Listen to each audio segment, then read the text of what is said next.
Hello, it's been a while, I guess.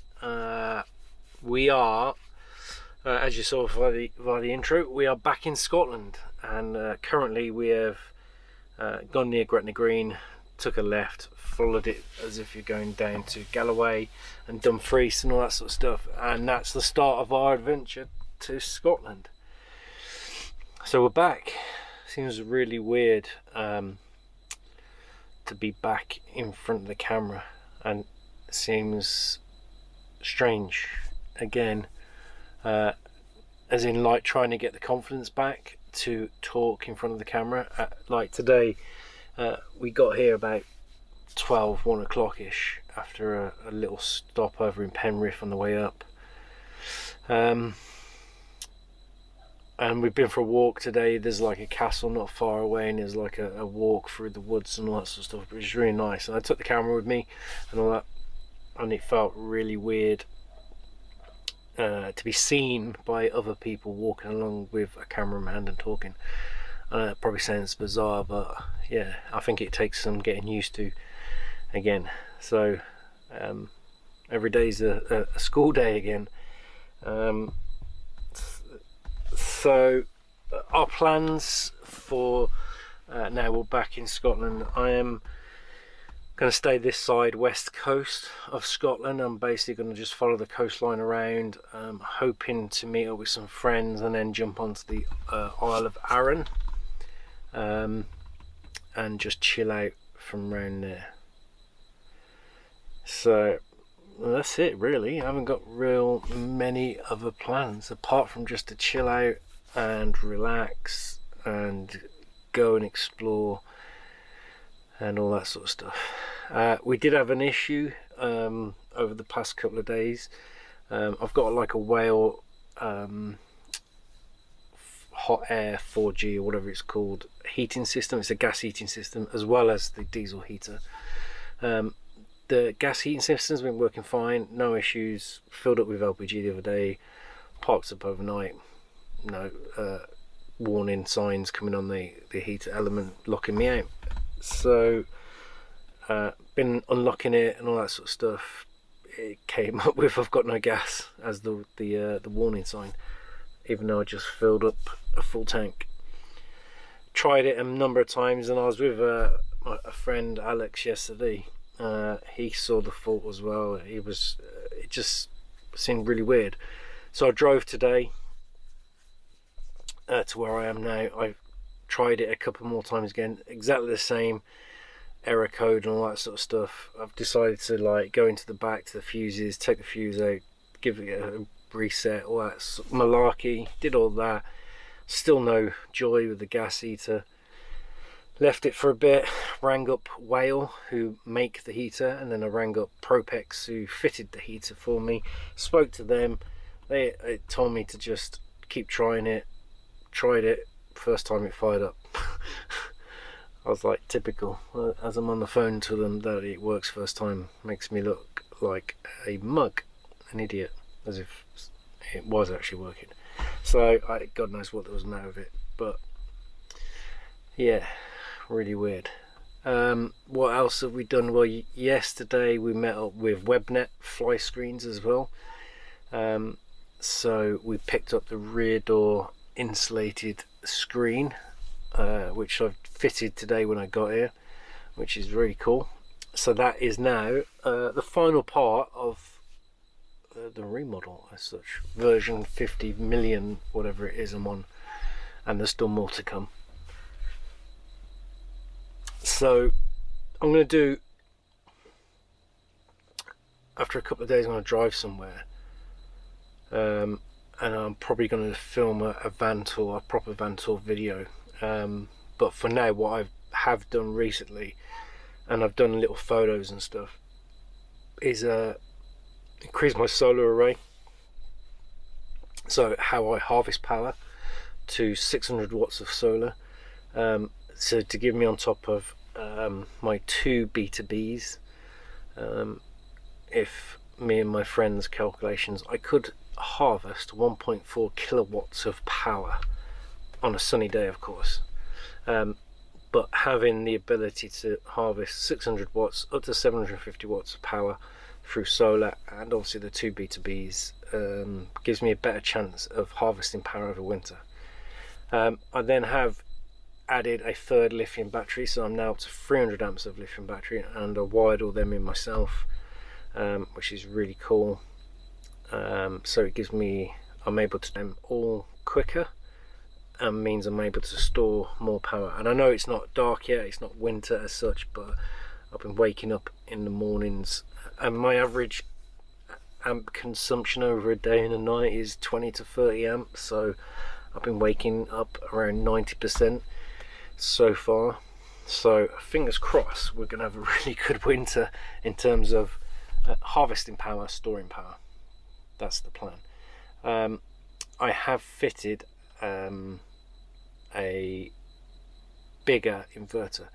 Reason for that is I'm going to get rid of the gas oven that's in here. Main reason literally is because now I've got the more solar, and this was always a long-term plan. More solar, I've got more lithium now, I've got a bigger inverter. I'm going to go an induction hob linked to the inverter. I've still got a second inverter, so I'm going to leave the second inverter wired in and just run a household plug socket off that near my desk here. So literally I can have I've got a Victron 800 watt inverter that I could just switch that on, and then that'll charge up my laptop while I'm working, can charge up my drone and stuff like that via a 240 plug socket. My 3000 watt inverter will be able to handle a 1800 watt induction hob, and that's also wired into my TV and Xbox, so that will happily run an induction hob and my TV and Xbox at the same time. So that's the plan for that. That means that if I take the gas oven out, which I've got at this present time, it's going to leave a massive big hole. So one of my long-term plans, after it's not going to be done this year, probably before I go to Europe, is remodel the kitchen again. So I'm going to have to buy a new work surface, and all that means is my water system, which is in the back here, the water tank will stay there, but the pump and the accumulator and all that sort of stuff I'll rewire through and put underneath the kitchen cabinet, so it's easily accessible than the back. Where my sink is, I'll move that down one, so the pump and all that's underneath there. I'm going to use an old diesel heater 10-litre jerry can as a waste catcher inside there, and then where the sink was, which is in the middle next to the oven, that will be where the induction hob will be.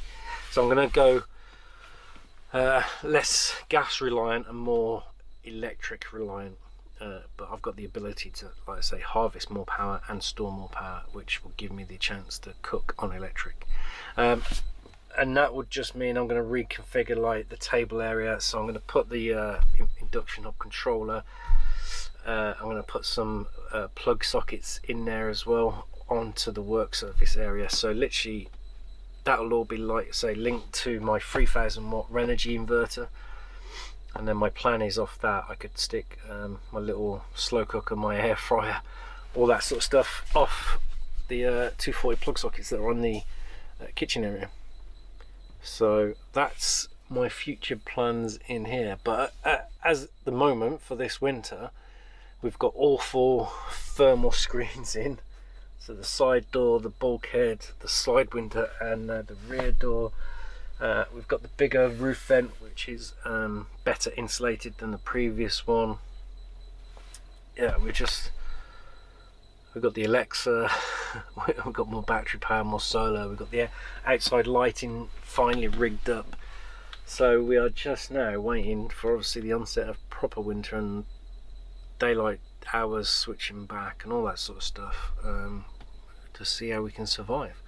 So yeah, we're going to be up here in Scotland from now, and our plan is literally to just jump on all the islands and all that sort of stuff. Going to meet up with some friends just before New Year and over New Year, and then after New Year, I don't really have a plan as such, but I'm aiming to stay in Scotland until March, April time, and then head out of Scotland from there. And then my plan after Scotland is obviously I'll have to go back to my mum's and go and see her. I haven't seen her for a while. That's when I'll do the remodel of the kitchen. I've already got the induction hob, that'll be at my mum's, so it'll just be a new work surface, rebuild the cabinets, rewire everything in, and go from there really. So yeah, we'll see how it goes. Anyway, plans for YouTube and all that sort of stuff, I'm probably going to do one of these a week where I just have a sit down chat with you and ramble on for hours and hours, probably, well, not hours, but a couple of minutes, vlog, and just chat and just catch up with you guys and let you know how we're doing, let you know how Archie's doing, and where we are and all that sort of stuff, and how the weather is, and you know, all the general chit chat. And then all the footage that we accumulate and store of like driving and drone and being out and all that sort of stuff, I'll probably make a monthly roundup, or every 2 weeks, I don't know yet, but we're definitely going to go to 1 vlog a week. So yeah, it's kind of, this day today, as day 1 as I call it, has been, it felt like it would never ever come, because I was doing so much work on the van and I just wanted the time to do it on the van. I went to Willowfields and stayed there for a while. I did some more work on the van, been at Mule Vans working on the van there, and so on and so on, just getting stuff done, seeking advice of all my friends that have helped me out as well, and literally just been in the back rewiring stuff, rewiring the new MPPT, the third battery in, making sure things are done properly, everything's tidied up. Got myself the My Rider bike so I can go off and explore with Archie all by myself, and still got a few more things to do, but we're in Scotland and this is day 1, and I'm super excited to be back on the road exploring again. And as always, I love winter. This will be my 3rd winter of hibernation in Scotland, so I'm really looking forward to it. And it, again, when I look back at the journey that me and Archie have had, like the first winter in this van, we had old kitchen cabinets in, my electrical system wasn't the greatest, I could just about run the heating system, I couldn't have any lights, I had to have rechargeable lights on at night that ran out after a couple of hours. Yeah, it was very basic. We had no insulation in the bulkhead sort of thing, like the going across the door, and yeah, it was really weird, but we survived and we had a great time. Last winter, last year, we had the diesel heater fitted this time, so we had 2 heating systems. We had we had 200 amps of lithium, and so on and so on. But now we've pushed the bar. We've got double the amount of insulation in the walls and ceiling. We've got all the insulated screens now, designed by Webnet Fly Screens, which I'm eternally grateful for. Yeah, it's gonna be an absolute game changer. Got more solar, more lithium, bigger inverters. We even I was with Alex the other day, and we stripped the mechanism out of the max air fan, just to give it a clean, and obviously to have a look inside. So where the fan, the blade is attached to, we stripped that out, and the magnetic mechanism that's inside, we stripped all that out to clean it all up, have a look inside how it works, and then put it all back together, which is really interesting. And it also sometimes gets a squeak, and that kind of has stopped now, which is pretty cool. So loads of little things done, and we've still got some things to come in the post. One of the biggest things I want to try and do over this winter is monitor the temperature. So I've got the Ruvi sensors that I was sent. So there's one on the outside of the van, there's one in the living quarters, and there's one in the garage. I've got a little thermostat controller here, which is battery operated. I'm going to move that to the cab, and I'm going to buy another temperature sensor, battery operated, and that one, the sensor of it will be attached to either the underside of the van or the top of the roof rack. So yeah, we've got to do that at some stage, and I think I'll collect that on Thursday. The other thing is we've got coming on Thursday is a trickle charger. I'm getting that much solar now and stuff. I'm going to wire in like a trickle charge back to the vehicle battery. So again, Alex was eternally grateful for that. So we'll do that at some stage. And the other thing is we got a new 4G antenna that we need to mount at some stage, which is going to go back through the original hole where the original antenna is mounted, but this one's going to be higher up. So we'll get that fitted over the next few days because there's good weather. And that is it for an update. So we are back on the road, me and Archibald. We'll keep you updated every week as where we are and what we're doing, and obviously we'll create some funky, creative, interesting travel videos with the drone footage and all that sort of stuff. So thank you as always for being patient with us over the past 4 weeks while we've taken a break, and we'll get this van tour video filmed for you as well pretty soon. But stay safe, see you soon, and again, I'm grateful. Thank you for all your support. Bye bye.